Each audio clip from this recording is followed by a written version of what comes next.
जब जीवन में संकट आता है तब इंसान सबसे पहले डरता है। उसकी आंखों के सामने अंधेरा छा जाता है, समझ नहीं आता कि क्या करे, किससे कहे। और तभी यदि कोई शक्ति है जो बिना पूछे सहारा देती है, बिना शर्त रक्षा करती है, तो वह है देवों के देव महादेव शिव। केवल भगवान नहीं हैं, शिव स्वयं चेतना है, शिव स्वयं समय है। शिव वह शक्ति है जो विनाश में भी निर्माण का मार्ग दिखा देती है। इस कथा की शुरुआत एक ऐसे समय से होती है जब पृथ्वी पर अधर्म बढ़ रहा था, मनुष्य का विश्वास टूट रहा था। हर तरफ संकट, भय, रोग, दरिद्रता और मानसिक पीड़ा का साम्राज्य फैल चुका था। लोग मंदिर तो जाते थे लेकिन मन से नहीं, मंत्र तो पढ़ते थे लेकिन भावना के बिना। और तभी एक साधारण गृहस्थ जिसने जीवन में सब कुछ खो दिया था, वही इस कथा का केंद्र बनता है। उसका नाम था आदित्य। आदित्य एक ईमानदार व्यक्ति था, लेकिन उसके जीवन में एक के बाद एक संकट आने लगे। पहले व्यापार में भारी नुकसान हुआ, फिर परिवार में बीमारी, फिर समाज में अपमान और अंत में स्वयं का आत्मविश्वास टूट गया। एक रात वह अकेला बैठा सोच रहा था कि क्या वास्तव में भगवान होते हैं या यह सब केवल कहानियां हैं। तभी उसके मन में एक आवाज उठी, यदि कोई है जो संकट में सुनता है तो वह केवल महादेव हैं। उसी रात आदित्य ने पहली बार सच्चे मन से शिव को पुकारा। उसने कोई बड़ा अनुष्ठान नहीं किया, न महंगे फूल, न घी के दीपक। उसने बस अपने दोनों हाथ जोड़कर कहा, हे महादेव, यदि आप हैं तो मुझे रास्ता दिखाइए। यही वह क्षण था जहां से उसका जीवन बदलना शुरू हुआ। शास्त्रों में कहा गया है कि संकट के समय महादेव को केवल भावना चाहिए, दिखावा नहीं। और इसी भावना से जन्म लेते हैं वे विशेष मंत्र जो संकट को काट देते हैं। पहला मंत्र है नमः शिवाय। यह पंचाक्षरी मंत्र केवल शब्द नहीं है, यह स्वयं शिव का स्वरूप है। जब इंसान इस मंत्र का जाप करता है तो उसका भय धीरे धीरे शांत होने लगता है, क्योंकि ब्रह्मांड की मूल ध्वनि है और शिव उस ध्वनि के स्वामी हैं। आदित्य ने निश्चय किया कि वह रोज सूर्योदय से पहले उठकर 108 बार इस मंत्र का जाप करेगा। शुरुआत में उसका मन भटकता रहा, विचार आते रहे, लेकिन उसने हार नहीं मानी। 7वें दिन उसने अनुभव किया कि उसका मन पहले से शांत है, डर कम हो रहा है और भीतर एक स्थिरता आ रही है। यही महादेव की पहली कृपा थी। शास्त्र कहते हैं कि जब संकट बहुत गहरा हो, जब चारों ओर से रास्ते बंद दिखें, तब दूसरा मंत्र अत्यंत प्रभावी होता है। त्र्यंबकम यजामहे सुगंधिं पुष्टिवर्धनम उर्वारुकमिव बंधनान्मृत्योर्मुक्षीयमामृतात्। यह महामृत्युंजय मंत्र है। यह केवल मृत्यु से रक्षा का मंत्र नहीं है, यह हर प्रकार के संकट, भय, रोग और मानसिक पीड़ा से रक्षा करता है। आदित्य की मां गंभीर रूप से बीमार थी।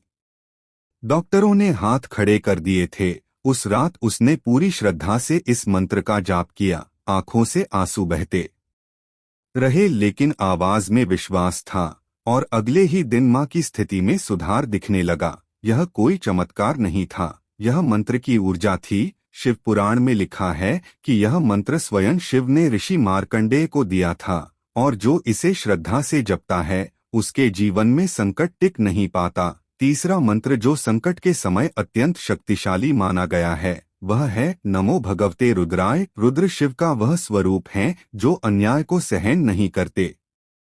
जब जीवन में शत्रु बाधा बने, जब लोग बिना कारण नुकसान पहुंचाए, तब यह मंत्र ढाल बन जाता है। आदित्य के जीवन में भी ऐसे लोग थे जो उसकी गिरावट से खुश थे, लेकिन जैसे जैसे वह इस मंत्र का जाप करने लगा, वे लोग स्वयं दूर होते चले गए, क्योंकि शिव की ऊर्जा वहां टिकने नहीं देती जहां छल और द्वेष होता है। इस कथा में एक महत्वपूर्ण बात समझने योग्य है, महादेव तुरंत सब कुछ नहीं बदलते, वे पहले आपको भीतर से मजबूत बनाते हैं, क्योंकि जो भीतर से मजबूत होता है वही बाहर के संकटों का सामना कर सकता है।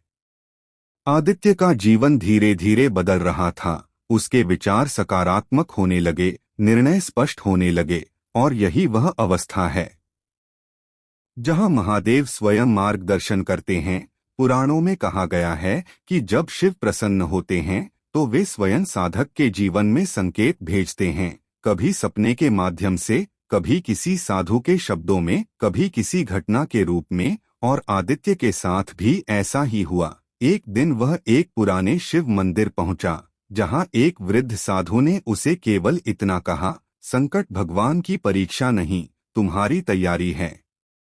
और यही वाक्य उसके जीवन का आधार बन गया, क्योंकि महादेव संकट इसलिए नहीं भेजते कि तोड़ दें, वे इसलिए भेजते हैं कि इंसान अपनी वास्तविक शक्ति पहचान सके। शिव स्वयं वैराग्य हैं, शिव स्वयं करुणा हैं, और शिव स्वयं न्याय हैं। जब इंसान सच्चे मन से शिव को पुकारता है तो उसका जीवन चाहे जितना अंधकारमय हो, उसमें भी प्रकाश की किरण अवश्य प्रवेश करती है। इस कथा का हर शब्द यही सिखाता है कि संकट में यदि कोई नाम लो तो वह शिव का लो, क्योंकि शिव वह देव हैं जो राजा और रंक में भेद नहीं करते, जो आडंबर नहीं देखते, केवल हृदय देखते हैं। और यही कारण है कि आज भी करोड़ों लोग संकट में सबसे पहले कहते हैं, हे भोलेनाथ, अब आप ही संभालिए, और शिव संभालते हैं हर बार, हर स्थिति में। आदित्य अब समझ चुका था कि महादेव केवल मंदिरों में नहीं रहते, वे हर उस सांस में रहते हैं जहां विश्वास होता है। अब उसका डर धीरे धीरे आस्था में बदल चुका था। लेकिन जीवन की परीक्षा अभी पूरी नहीं हुई थी, क्योंकि जब कोई व्यक्ति सही मार्ग पर चलता है तो सबसे पहले उसके धैर्य की परीक्षा होती है। आदित्य के व्यापार में अचानक फिर से बाधाएं आने लगीं। रुका हुआ पैसा नहीं मिल रहा था, नए काम के रास्ते बंद होते दिख रहे थे। मन में प्रश्न उठने लगा कि क्या यह साधना व्यर्थ है। लेकिन उसी क्षण उसे स्मरण आया कि शिव धैर्य के देव हैं। कैलाश पर तपस्या में लीन महादेव वर्षों तक बिना विचलित हुए ध्यान में बैठे रहे, और आदित्य ने निश्चय किया कि वह भी बिना परिणाम की चिंता किए मंत्र जाप करता रहेगा। शास्त्र कहते हैं कि संकट के समय यदि साधक परिणाम की अपेक्षा छोड़ दे तभी मंत्र जीवित हो जाता है। उसने अब हर सोमवार को शिवलिंग पर जल चढ़ाना शुरू किया, लेकिन केवल जल नहीं, वह हर बूंद के साथ अपनी चिंता, भय और अहंकार भी अर्पित करता था।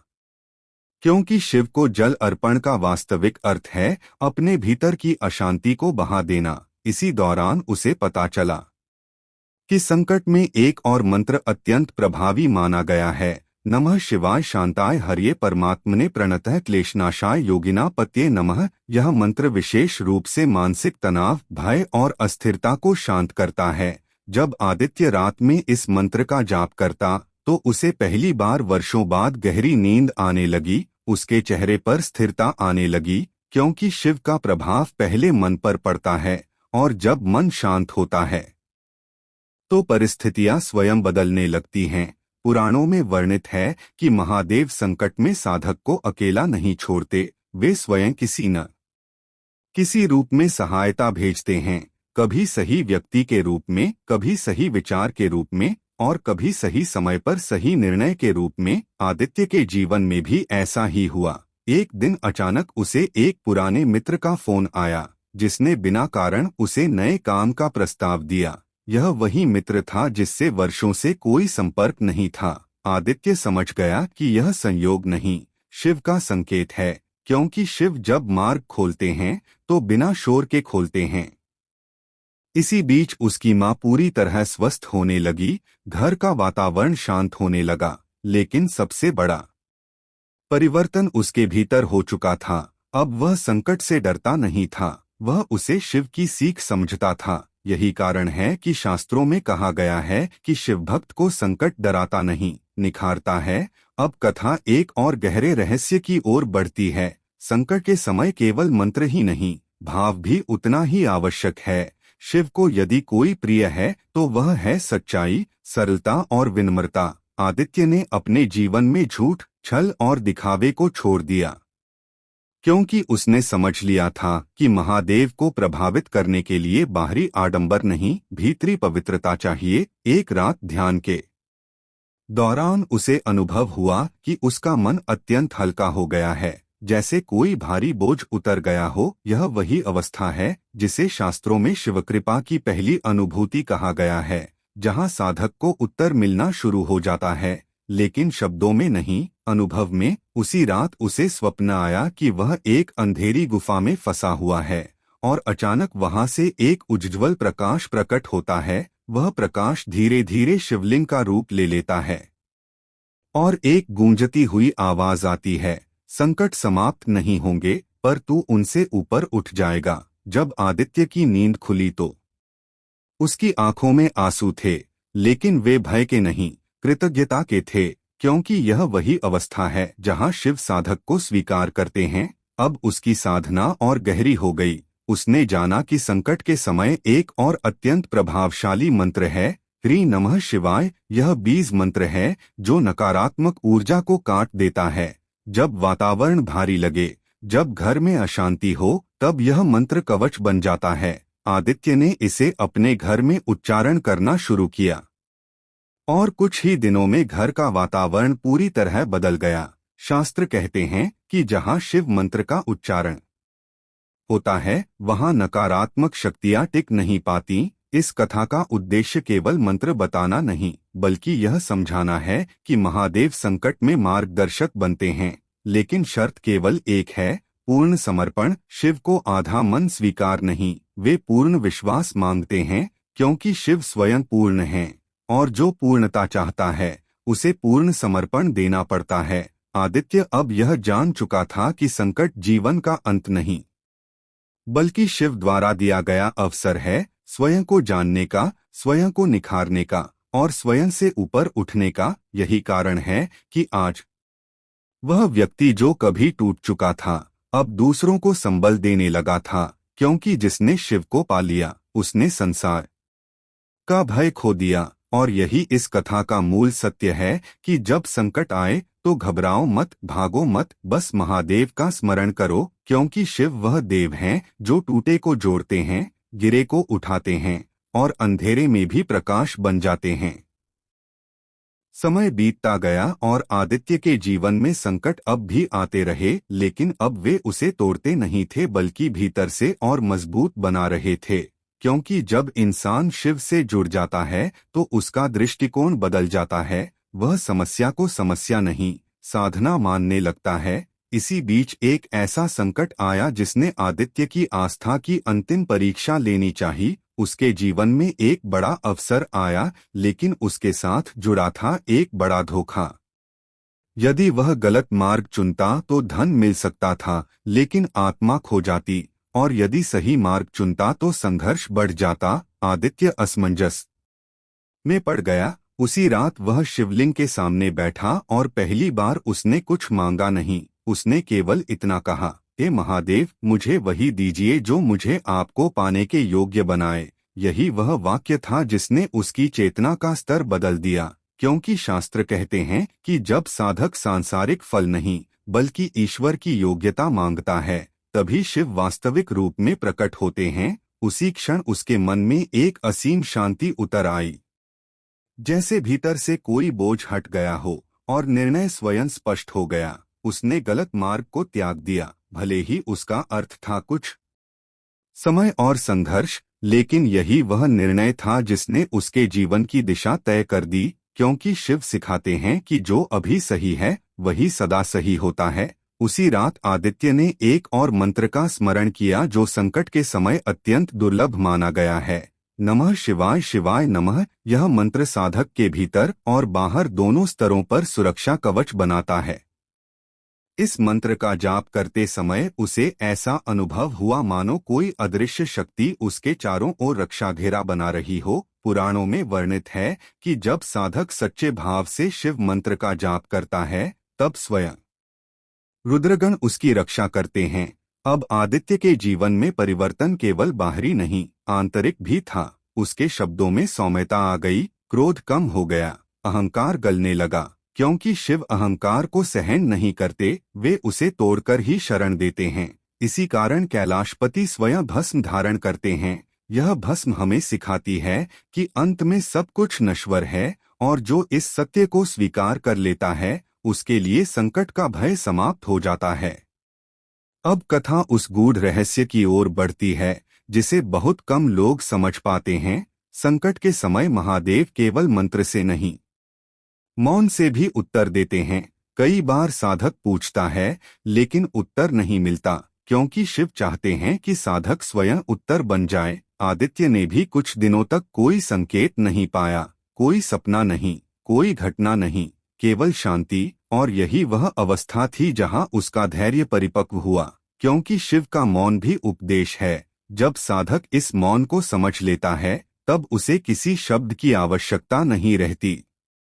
इसी दौरान उसने शिव पुराण में पढ़ा कि जो व्यक्ति संकट के समय शिव को दोष नहीं देता वही वास्तविक शिव भक्त कहलाता है, क्योंकि शिव पर दोषारोपण करना अपने कर्मों से भागना है और शिव कर्म के देव हैं। वे कर्म के अनुसार ही फल देते हैं, लेकिन साथ ही वे करुणा भी देते हैं। आदित्य ने अपने अतीत के कर्मों को स्वीकार किया और मन ही मन उनसे क्षमा मांगी। उसी दिन से उसके जीवन में बाधाएं स्वतः कम होने लगीं, क्योंकि जब साधक स्वयं को शुद्ध करता है तो ब्रह्मांड स्वयं उसका मार्ग प्रशस्त करता है। कथा में अब एक और पात्र प्रवेश करता है, एक साधु जो वर्षों से मौन व्रत में था।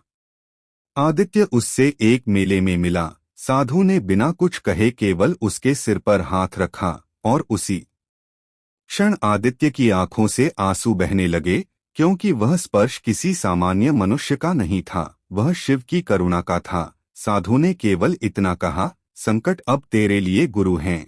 और यही वाक्य आदित्य के जीवन का सूत्र बन गया, क्योंकि जिसने संकट को गुरु मान लिया उसके लिए भय शेष नहीं रहता।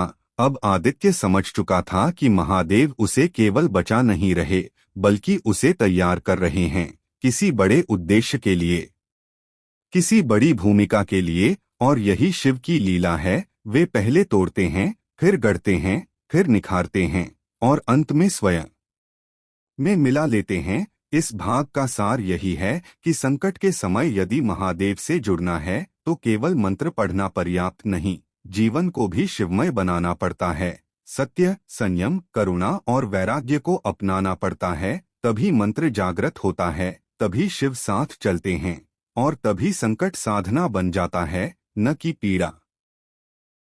आदित्य के जीवन में अब संकट आते तो थे, लेकिन उनका प्रभाव पहले जैसा नहीं रहा था, क्योंकि महादेव ने उसके भीतर एक ऐसा कवच बना दिया था जिसे शब्दों में समझाना कठिन है।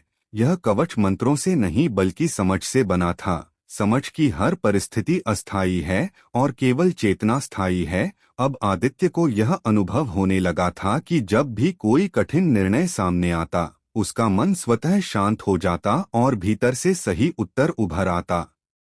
यही वह अवस्था है जिसे शिव बुद्धि कहा गया है। शास्त्रों में वर्णित है कि जिस पर शिव की कृपा होती है उसे अलग से दिशा पूछने की आवश्यकता नहीं रहती, क्योंकि दिशा स्वयं उसके भीतर बोलने लगती है। इसी समय उसके जीवन में एक ऐसा संकट आया जो किसी एक व्यक्ति का नहीं बल्कि पूरे समाज का था। जिस क्षेत्र में वह रहता था वहां अकाल जैसी स्थिति बन गई। लोग भयभीत थे, भोजन की कमी, रोजगार की समस्या और आपसी संघर्ष बढ़ रहा था। पहले आदित्य भी इन्हीं लोगों की तरह केवल अपनी चिंता करता था, लेकिन अब उसके भीतर करुणा जाग चुकी थी। क्योंकि शिव करुणा के सागर हैं, उसने निश्चय किया कि वह अकेले कुछ नहीं कर सकता, लेकिन शिव को साक्षी मानकर प्रयास अवश्य कर सकता है। उसने हर सुबह नमः शिवाय का सामूहिक जाप प्रारंभ कराया, बिना किसी भेदभाव के, जाति, वर्ग या लाभ की अपेक्षा के बिना। और यही वह बिंदु था जहां शिव की लीला प्रकट होने लगी, क्योंकि जब मंत्र व्यक्तिगत से सामूहिक होता है तब उसकी शक्ति कई गुना बढ़ जाती है। कुछ ही दिनों में लोगों के बीच आपसी सहयोग बढ़ने लगा, छोटे छोटे उपाय निकलने लगे, बाहर से सहायता आने लगी और धीरे धीरे स्थिति संभलने लगी। शास्त्र कहते हैं कि शिव वहां प्रकट होते हैं जहां अहंकार नहीं होता, और यहां हर व्यक्ति केवल सेवा भाव से जुड़ा था। इसी दौरान आदित्य ने एक और गूढ़ सत्य जाना, संकट केवल नकारात्मक नहीं होते, वे भीतर छिपी शक्ति को बाहर लाने का माध्यम होते हैं। यदि शिव न चाहते तो आदित्य कभी समाज के लिए कुछ करने की स्थिति में न पहुंचता, क्योंकि शिव पहले व्यक्ति को तोड़ते हैं, फिर उसे माध्यम बनाते हैं। कथा अब उस चरण में प्रवेश करती है जहां साधक को परीक्षण के बाद उत्तरदायित्व मिलता है। आदित्य के जीवन में भी यही हुआ।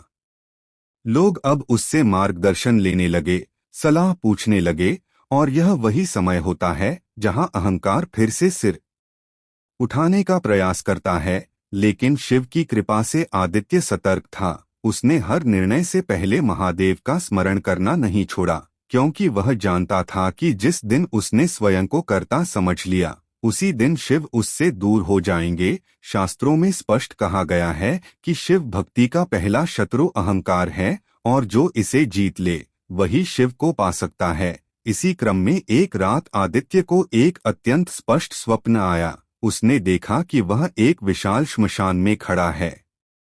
चारों ओर अंधकार है, लेकिन बीच में महादेव ध्यानस्थ हैं। उनके चारों ओर अग्नि और शांति दोनों साथ साथ हैं, और महादेव की आंखें खुलती हैं। वे कहते हैं, जो संकट से नहीं भागता वही मेरा होता है। और जैसे ही आदित्य ने उनके चरणों में सिर रखा, वह जाग गया। यह स्वप्न साधारण नहीं था, यह दीक्षा थी, क्योंकि श्मशान शिव का क्षेत्र है, और वहां बुलाया जाना इस बात का संकेत है कि साधक मृत्यु के भय से ऊपर उठ चुका है। अब आदित्य के भीतर मृत्यु का भय समाप्त हो चुका था, और जिसने मृत्यु को जीत लिया उसके लिए संसार का कोई संकट शेष नहीं रहता।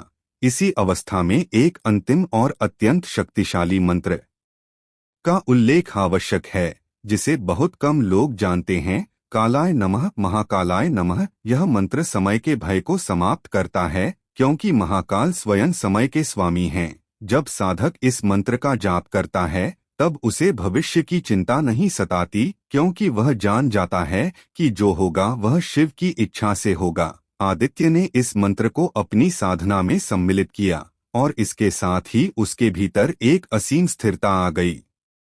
अब वह न अत्यधिक सुख में बहकता था, न दुख में टूटता था। यही समत्व शिव की पहचान है। कथा अब समापन की ओर बढ़ रही है, लेकिन इसका संदेश अमर है। संकट जीवन का शत्रु नहीं, गुरु है, और महादेव उस गुरु के माध्यम से हमें स्वयं से मिलवाते हैं। जो व्यक्ति संकट में शिव का नाम लेता है, वह अकेला नहीं रहता, क्योंकि शिव अकेलेपन के भी साथी हैं। इस भाग का सार यही है कि जब संकट आए तो प्रश्न मत पूछो, केवल स्मरण करो, क्योंकि स्मरण ही शिव को आमंत्रण है, और जहां शिव आते हैं वहां भय टिक नहीं सकता।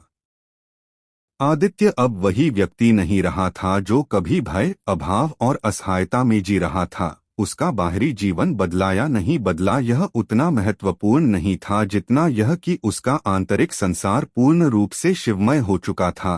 क्योंकि जब शिव भीतर स्थापित हो जाते हैं, तब परिस्थितियां स्वयं अर्थहीन हो जाती हैं। अब संकट आते तो थे, लेकिन वे आदित्य के जीवन में ठहरते नहीं थे। वे आते, संदेश देते और चले जाते, क्योंकि जिसने संदेश समझ लिया उसके लिए पीड़ा आवश्यक नहीं रहती। यही महादेव की करुणा है। इस अंतिम चरण में आदित्य को एक ऐसा अनुभव हुआ जिसे शब्दों में बांधना कठिन है। एक दिन ध्यान के दौरान उसका मन पूर्ण रूप से शांत हो गया। न कोई विचार, न कोई इच्छा, न कोई प्रश्न, केवल शांति। और उसी शांति में उसे यह बोध हुआ कि शिव कोई अलग सत्ता नहीं है। शिव वही चेतना है जो उसके भीतर सदा से थी, बस अज्ञान के कारण वह उसे पहचान नहीं पाया था। शास्त्रों में इसी अवस्था को शिवत्व की अनुभूति कहा गया है, जहां साधक और शिव के बीच का भेद मिटने लगता है। आदित्य को यह समझ में आ गया कि संकट बाहर से नहीं आते, वे भीतर के अज्ञान को तोड़ने आते हैं। और जब अज्ञान टूट जाता है, तब संकट का अस्तित्व समाप्त हो जाता है। यही कारण है कि महादेव को भोलेनाथ कहा जाता है, क्योंकि वे कठोर दंड नहीं देते, वे केवल सत्य दिखा देते हैं। अब आदित्य के जीवन का उद्देश्य बदल चुका था। वह अब केवल अपने लिए नहीं जी रहा था, वह हर उस व्यक्ति के लिए प्रार्थना करने लगा जो संकट में था, जो टूट चुका था, जो आशा खो चुका था। क्योंकि जिसने शिव की करुणा को एक बार अनुभव कर लिया, वह उसे दूसरों से बांटे बिना रह नहीं सकता। वह लोगों को कोई चमत्कार नहीं दिखाता था, वह केवल एक बात कहता था, संकट आए तो भागो मत, शिव को दोष मत दो, बस नाम लो सच्चे मन से, क्योंकि शिव केवल पुकार सुनते हैं, शब्द नहीं। इस कथा का अंतिम संदेश यही है कि महादेव संकट को समाप्त नहीं करते, वे साधक को इतना विशाल बना देते हैं कि संकट छोटा पड़ जाता है। शिव का मार्ग आसान नहीं है, लेकिन सत्य है, और जो सत्य पर चलता है उसे अंतः शांति अवश्य मिलती है। आज यदि तुम इस कथा को सुन रहे हो तो समझ लो कि यह भी संयोग नहीं है, यह भी शिव का संकेत है, क्योंकि शिव हर व्यक्ति को किसी न किसी रूप में बुलाते हैं। प्रश्न केवल इतना है कि क्या तुम उस पुकार को सुनने का साहस रखते हो? जब अगली बार जीवन में अंधकार आए, जब कोई रास्ता न दिखे, तब केवल इतना कहना, हे महादेव, अब आप ही संभालिए, और फिर देखना शिव किस प्रकार बिना दिखाई दिए तुम्हारा हाथ थाम लेते हैं। यही शिव की लीला है, यही शिव की करुणा है, और यही इस संपूर्ण कथा का सार है कि जब संकट आए तो मंत्र पढ़ो, लेकिन उससे भी पहले विश्वास जगाओ, क्योंकि मंत्र शब्दों से नहीं, विश्वास से जीवित होता है। और जहां विश्वास होता है वहां स्वयं महादेव विराजमान होते हैं। यहाँ पूरी महाकथा समाप्त होती है। अगर यह कथा आपको अच्छी लगी हो, आपके दिल को छू गई हो, तो चैनल को सब्सक्राइब, वीडियो को लाइक और एक प्यारा सा कमेंट जरूर करें। हर हर महादेव।